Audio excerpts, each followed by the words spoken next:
I'm the host of the Hope and Possibilities podcast. I'm Nola Simon. And thank you for joining me today. Its topic is self trust.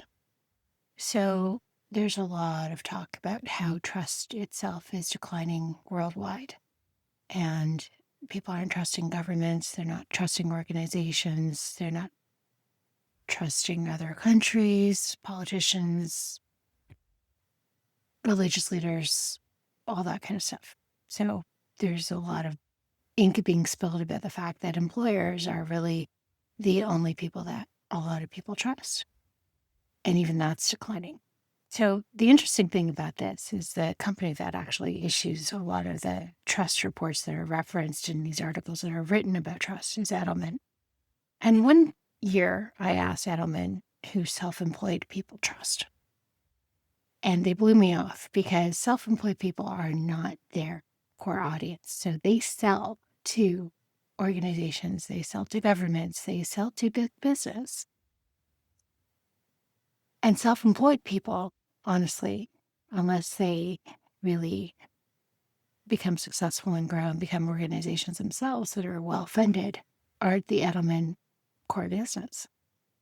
So they blew me off and told me that people who are self-employed trust themselves, which, that's true, but they also trust other people as well, too. But who do they trust? And how does that work for them when they don't have an employer?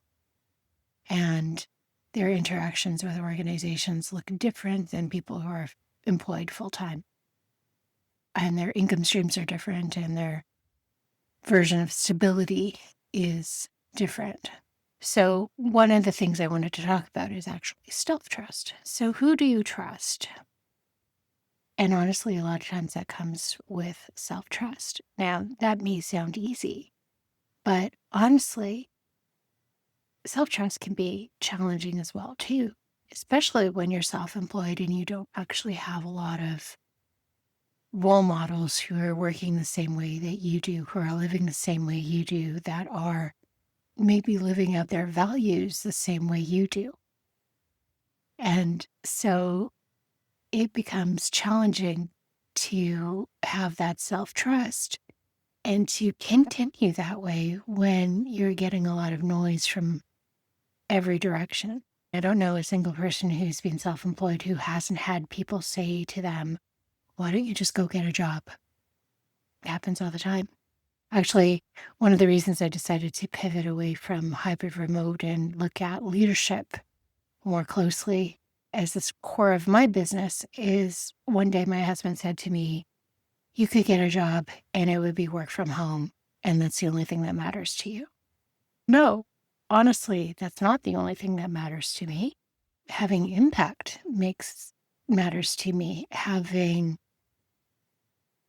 my words, my point of view respected and actioned, and working in a way where I'm actually helping people create a future of work that's going to set themselves up for success, set the people that they work up with success, their families and industries and society. If you're really looking whole picture, that's really what I'm looking at, the impact of what my work could be. That's what's important to me. How I do that will change. So yeah, a lot of times I work from home, but it's not that I'm opposed to working in person. I've always actually preferred some version of hybrid where you're meeting people in person because, quite honestly, the skill set of people at all different levels of business and whatever you actually do for work differs, whether you can actually communicate effectively in person or remotely really is a challenge. And so a lot of times it's easier for me to meet in person with people that I know their best method of communication is actually not remote, right? And that's an example of self-trust. Do I trust myself to understand the skill set that's involved, both for me and the person that I'm working with, and whether that's actually going to be productive in a remote setting or an in-person setting or somewhere in between, right? So that's a version of self-trust. But it's also, how do you make an impact? How do you support your family? How do you do work that you feel is meaningful, that is fulfilling, that is, again, setting you up for success, both from a professional point of view, but also from a personal point of view? How do you trust yourself? And a lot of times it comes down to, what practices do you have in place to help yourself do that? So when the pandemic first started and I was feeling uncertain, I started meditating. And that was a gradual thing because, quite honestly, I wasn't going anywhere anyway. And my coach happened to be certified in meditation. And so she was sharing a lot of her practices. And it's, why don't I try this and see what it is? And for my approach for it, a lot of it is really just noticing. How do you notice what's going on in your body? How do you notice what's going on in your environment? What's going on in nature, in your neighborhood, with your people? There are lots of different ways to actually notice, right? And a lot of it is internal. How are you feeling? Where do you feel fear? Where do you feel excitement? Where do you feel uncertainty? Where do you feel boredom? What happens when you're bored? What do you do? What never changes? What are you always interested in? What captures your attention? I'm historically have always been, anything that glitters draws my eye. I love sparkles on water. I have a countertop that has sparkles on it. And little glimmers like that just make me happy. So the angle of the sun, golden hour, things like that, the way sun bounces off snow, the sparkles on snow, reflections, all of that kind of stuff make me happy. And it's always been like that. When I walk into a library or a bookstore, I go to the mystery section, I go to the thriller section, I go to the romance section.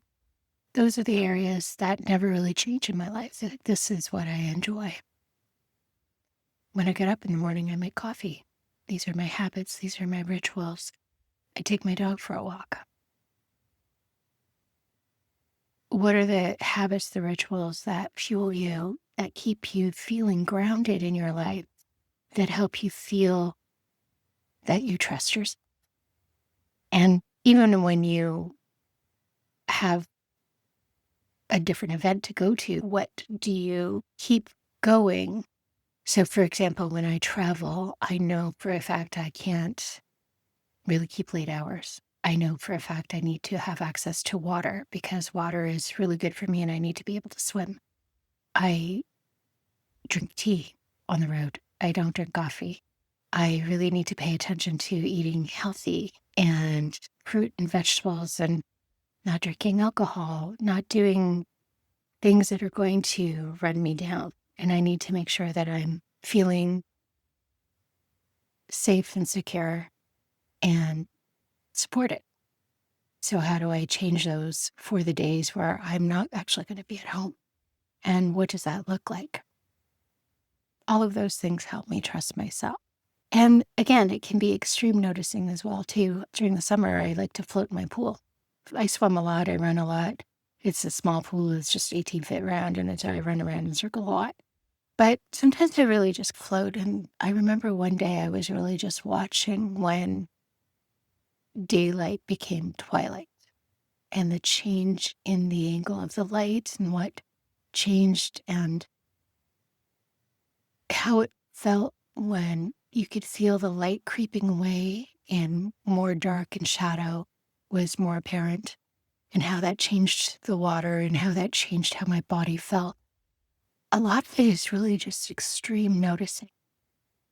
And so when you're aware of your own reactions, you're aware of your own body, you're aware of where things live in your body, what's normal, what's abnormal, then you actually start to pay attention to how other people make you feel as well, too, right? You can start to notice the stories that people tell themselves about their work, about what's important to them, what their curiosities are, what's true and what they wish would be true. And you start paying attention in a different way, right? And you can do this with people that you meet in person, but you can just do it with friends and neighbors that you don't necessarily see all the time, family members, extended family, coworkers, and then people that you actually don't know online, right? What are they showing you, but what are they careful never to show you, right? And this becomes this focus of attention. What are you noticing and what do you pay attention to on a regular basis? And what are your blind spots? And if you're starting to pay attention to all of that, you're really forming a point of view, you're forming a mindset, you're developing your worldview, and it helps you make decisions and move forward when there's uncertainty, there's an instability, and no one really has an understanding of what's going on. So you can look at what's changing, what's not changing, what has potential, what has possibilities, and how it makes you feel, both intellectually, but also in your body too. And that connection between mind and body is really important. So I think when we're talking about trust, we really have to talk about self-trust. So again, how does that show up in your life? Yes, I meditate. I walk a lot. I swim a lot. I spend time with my family. I like reading. I like writing nonfiction books, but I also like reading fiction books, romance books. I generally love, but I do not like romantasy. And I actually don't like the way romance books are being written right now because there's a lot of tropes and there's a lot of rules surrounding what actually qualifies as romance. And so you start to look at something that you've always loved and what's changed about it and why that's triggering you. And you start to understand what's fueling that. And that also feeds into other areas as well, too. And you can move towards what you feel are the opportunities for you and what aren't the opportunities for you right at the moment. So, what other habits do you have that are integral to how you show up in the world? And for me, it's walking in the forest. It's the swimming, like I said, the walking, the extreme noticing, really paying close attention and valuing my own opinion. And that can be hard for a lot of people. Some people do it through journaling. I know a couple of different authors that, they're really famous authors in their own fields, but their practices start with journals and they do deep research. But where their research really starts is with their own noticing. And that I think is fascinating to me because those are the people that I really value their insights because they're starting with themselves, not with what they notice in the rest of the world, right? So they're forming their own opinions and then zooming outwards from there. And that's my version of leadership. And that's how I feel comfortable moving forward in a future where everything feels uncertain right now. I know my own reactions. And so that's my throw out to you is how do you trust yourself?